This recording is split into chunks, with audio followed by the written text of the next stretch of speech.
என் தலைவன் தூத்துக்குடி மாவட்டத்தை சேர்ந்த முத்து. வேண்டாம், போகணும். धंधा समझता है, धंधे की उसूल मैंने माना था. Halo sahabat, Assalamualaikum. Apa kabar? Semoga sehat selalu dan senantiasa berbahagia. Terima kasih sudah subscribe dan selalu setia menyimak video-video SLMT-TV. Semoga Tuhan Yang Maha Kuasa selalu memberikan rezeki yang melimpah ruah dan juga berkah untuk sahabat-sahabat semua. SLMT-TV kembali hadir menemani waktu bersantai sahabat dengan alur cerita film-film pilihan. Kali ini, SLMT-TV menghadirkan sebuah alur cerita dari film yang berjudul Vendu Tanindatlu Kadu. Film ini menceritakan tentang perjalanan pemuda yang ingin mencari pekerjaan di Bombay. Namun, malah menuntunnya ke kehidupan kejahatan Tamil Bombay dan menjadikannya pemimpin besar di antara gangster yang lain. Bagaimanakah kisah selengkapnya? Simak alur ceritanya berikut ini. Tapi sebelumnya jangan lupa untuk selalu dukung SLMT-TV dengan cara klik like, komen, share, dan juga subscribe. Baiklah sahabat, tanpa perlu berlama lagi langsung saja kita simak. Ini dia alur cerita filmnya.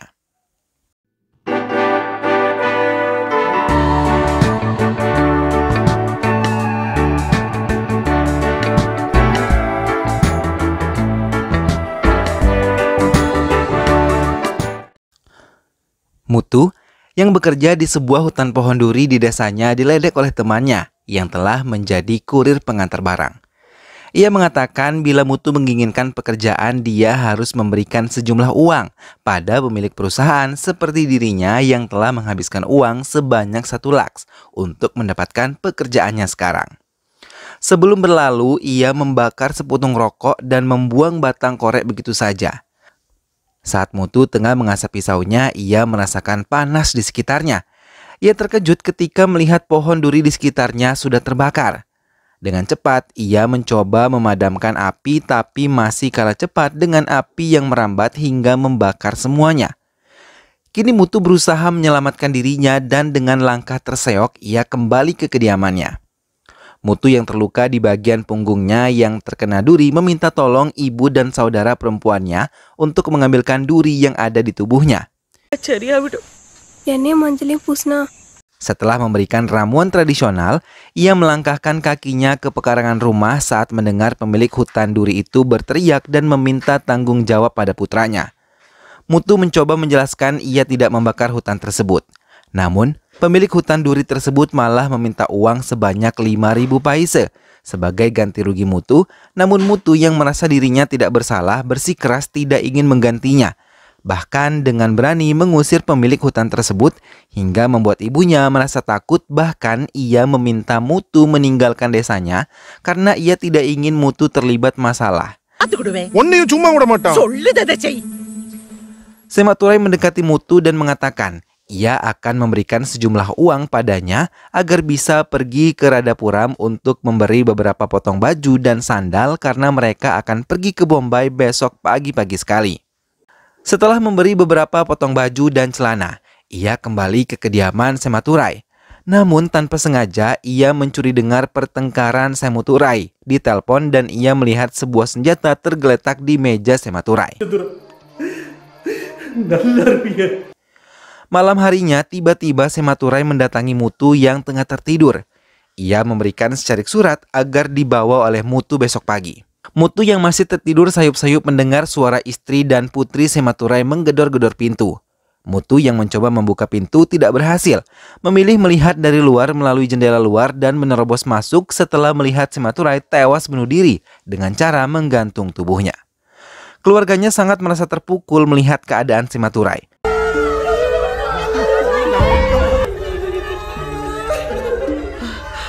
Mutu tetap berencana pergi ke Bombay besok sesuai dengan pesan yang diberikan Sematurai. Laksmi merasa khawatir namun Mutu tetap meyakinkan ibunya kalau ia akan berhasil.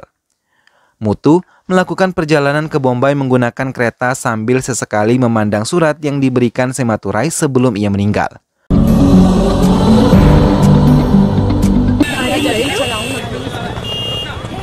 Mutu tiba di sebuah restoran kecil sesuai dengan alamat tersebut dan mengatakan pada pekerja di tempat itu ia adalah keponakan Sematurai. Namun semua orang yang ada di tempat itu mengatakan tidak mengenal Sematurai sama sekali. Bahkan Mutu diusir dari tempat itu.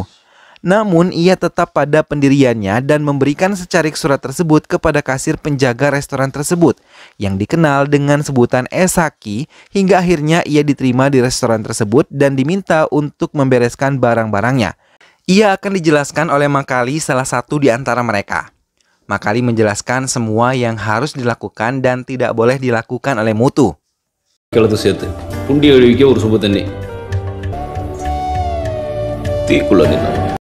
Keesokan harinya, Mutu mulai menjalani kegiatannya di restoran tersebut untuk melayani pembeli yang datang membeli paruta dan membersihkan meja yang bekas dipakai oleh pembeli. Satu persatu karyawan di tempat tersebut berteman baik dengan Mutu dan membulatkan tekadnya untuk bisa kerasan di tempat kerjanya yang baru. Kali ini Mutu diajak oleh beberapa teman kerjanya untuk bisa mencari hiburan. Namun di tengah mereka menari, tiba-tiba harus berhenti ketika salah satu di antara mereka mengatakan ada polisi. Semua pun panik dan mengambil barang-barang milik mereka. Polisi menaiki lantai 2 dan memeriksa semua karyawan yang ada di tempat itu.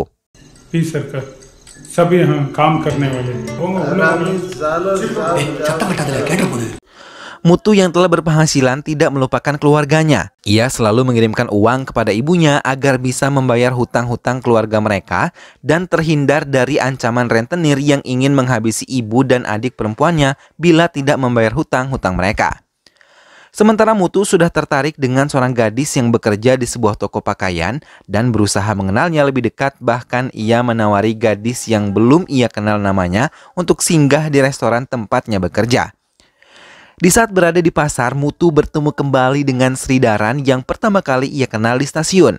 Mereka mencoba berbincang, namun teman-temannya mencoba memperingatkan Mutu untuk tidak berbicara pada Sridaran tanpa memberitahu alasannya. Namun di tengah mereka menikmati film di bioskop, beberapa orang datang dan memukuli teman-teman Mutu, termasuk Mutu yang telinganya terkena pukulan dan membuatnya membalas pukulan mereka. Hal itu membuat teman-teman Mutu takut dan melerainya. Mereka pun memutuskan untuk kembali ke tempat mereka. Namun saat mereka tertidur pulas, mereka terpaksa dibangunkan karena Esaki tahu perbuatan mereka, bahkan tahu Jagan telah mengeluarkan senjata untuk menakuti lawannya dan membawanya pergi.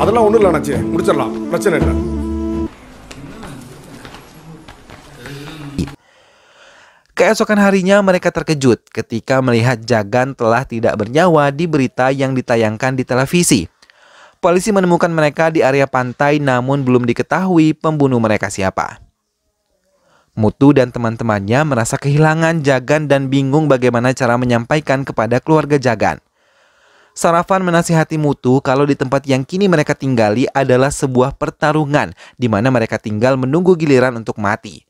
Sarafan menunjukkan sebuah koran yang menuliskan kabar kejahatan dan kematian pada orang-orang yang ia kenal dan bekerja di tempat itu.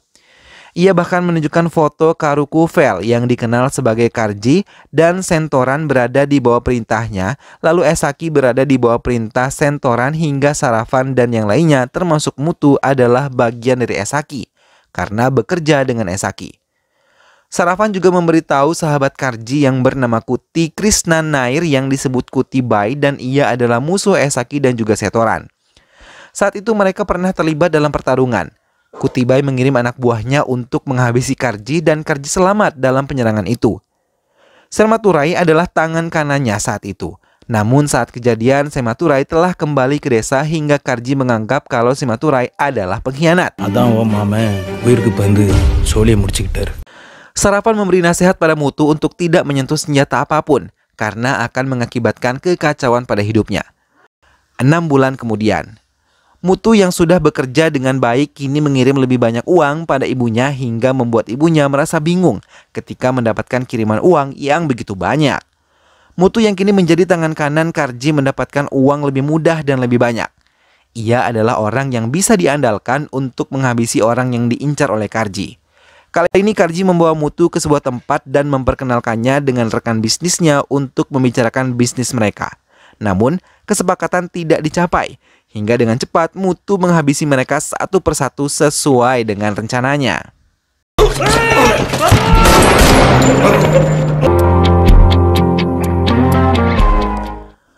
Mutu kini memberanikan diri untuk mendekati wanita yang pernah mencuri hatinya dan mendatangi kediamannya.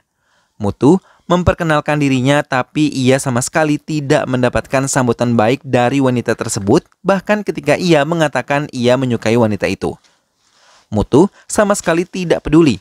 Ia tetap berada di tempat itu hingga wanita itu luluh dan mau bercerita tentang masalah yang ia hadapi saat ini. Mutu pun bisa melumpuhkan hati wanita yang telah berhasil mencuri hatinya walaupun usia mereka memiliki jarak yang cukup jauh. Mutu menemani Karji untuk menemui seorang artis di sebuah apartemennya. Tapi tiba-tiba mereka diserang oleh beberapa orang yang bersenjata tajam dan mengurung Karji di ruangan seorang diri. Tapi Mutu yang sudah lihai menggunakan senjata bisa dengan cepat menghabisi mereka dan membawa Karji keluar dari tempat itu. Kini mereka merencanakan untuk menyerang Kutibai. Mutu memanggil teman-temannya yang lain untuk mendatangi kediaman Kutibai. Mereka yang sudah lengkap menggunakan senjata api dengan mudah menghabisi mereka satu persatu. Kutibai yang ketakutan bersembunyi di kamar kecil untuk menghindari serangan Mutu. Namun serangan Mutu harus terhenti ketika mereka tahu polisi datang untuk menghentikan serangan mereka. Sidaran sendiri kini bekerja sebagai pengawal Kutibai. Ia kini menemani Kutibai menemui Karji untuk menyelesaikan permusuhan mereka selama ini di hadapan seorang pejabat. Mereka diminta untuk berhenti bermusuhan dan keluar dari tempat tersebut.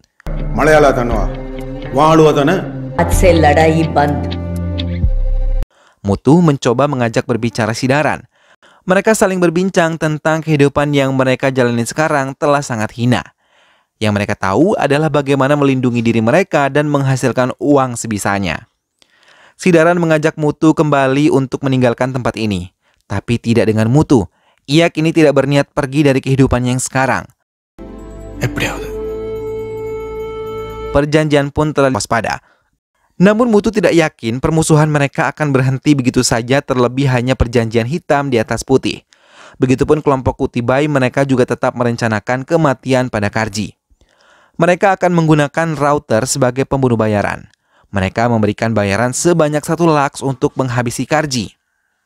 Router datang menemui mereka. Melihat kelihayannya menghabisi seorang pengkhianat di kelompok Kutibai membuatnya yakin untuk bisa menggunakan jasanya. Melihat kedatangan Router membuat Sidaran menjadi takut. Sementara di tempat lain, Karji mencoba berbincang dengan Mutu yang ia dengar akan menghabisi dirinya. Tapi dengan tegas, Mutu menjawab ia tidak akan menghabisi Karji dan ia pun menantang Mutu dengan mengambil senjata Mutu dan memaksanya untuk menembaknya. Tapi Mutu sama sekali tidak melakukan hal itu. Dan berulang kali mengatakan ia tidak akan mungkin menghabisi Karji.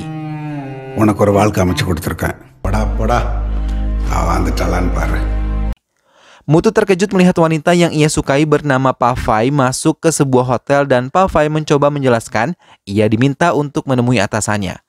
Mutu melemparkan kecemburuannya tapi Pavai tidak peduli. Saat pintu hotel dibuka, tanpa ragu Mutu langsung memukuli atasan Pavai sampai ia tidak berdaya dan membawa Pavai keluar dari hotel tersebut. Dengan keberaniannya, ia menemui ayah Pavai dan melamarnya langsung sambil memberikan sejumlah uang pada ayah Pavai. Melihat keseriusan Mutu, Pavai tercengang dan banyak pertanyaan yang diberikan Pavai untuk Mutu tentang jati dirinya, karena ia sama sekali tidak mengenal siapa Mutu.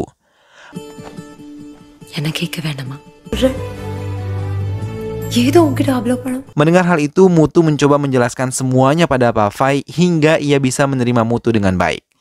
Mutu mengajak Pavai untuk berbicara dengannya dan ia mulai menceritakan semuanya. Bagaimana mulanya ia bisa tiba di sini dan menjadi seperti sekarang ini.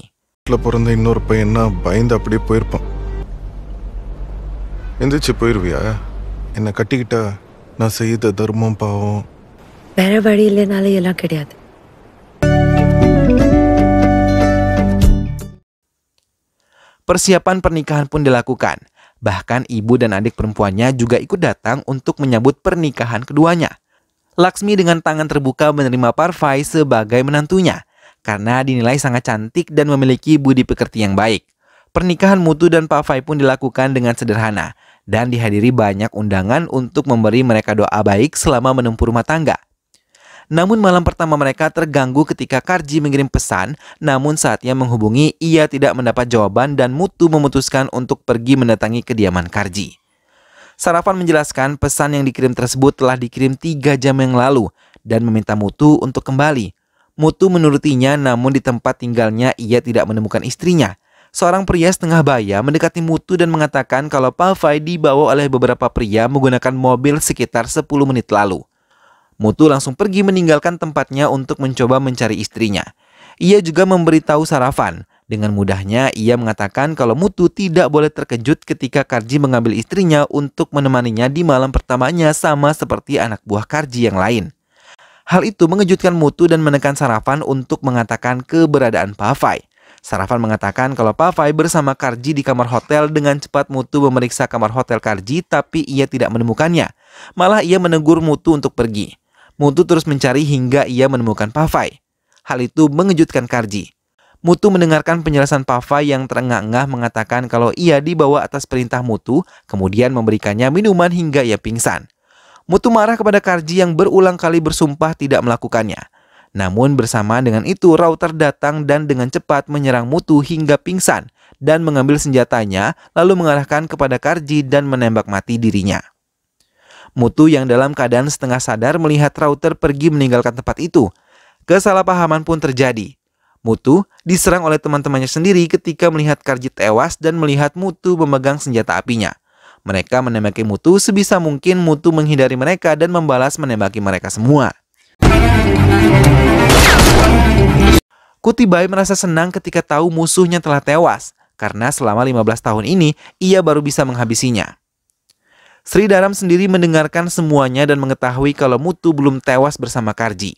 Kemarahan Sri Daram meledak ketika Kutibai mencoba melecehkan Sapna, wanita yang ia cintai. Namun sebelum ia menghabisi Kutibai, ia telah lebih dulu melihat Sapna menghabisi Kutibai.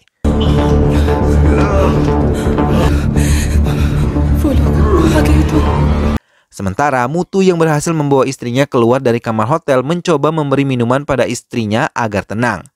Tak lama Sarafan datang dan meracau marah karena Karji telah tewas akibat dihabisi oleh Mutu. Ia juga mengatakan banyak pihak yang mencari Mutu termasuk polisi.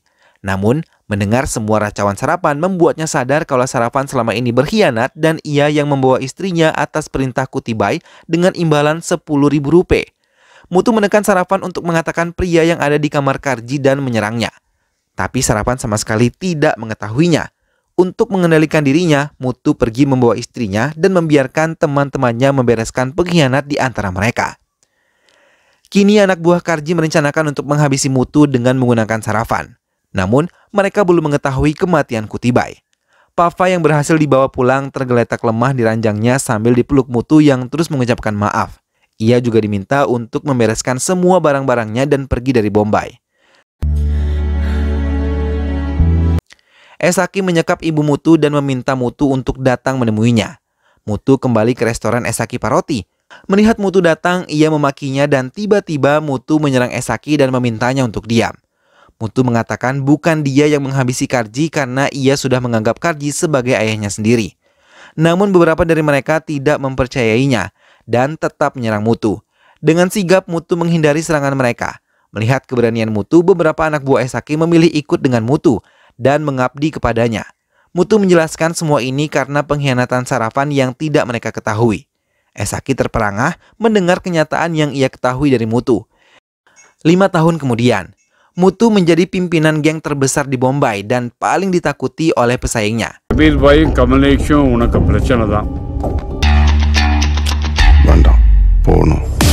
Ia tetap didampingi oleh Pavai sebagai istrinya dan memiliki putra berumur 3 tahun. Namun ia terkejut ketika melihat Sri Daran tengah berbahagia dengan Sapna dan mempunyai tempat usaha sendiri. Film pun selesai. Nah sahabat, itulah tadi alur cerita dari film yang berjudul Vendu Taninda Tukadu. Dalam hidup kita memang tidak pernah tahu rencana yang diberikan Tuhan untuk kita. Kita hanya bisa menjalani apa yang ditetapkan oleh Tuhan yang Maha Kuasa. Karena apapun yang diberikan oleh Tuhan yang Maha Kuasa adalah ketetapan terbaik untuk hidup kita. Bersyukur dan berpikir positif atas apapun yang diberikan oleh Tuhan adalah cara terbaik untuk menjalani kehidupan.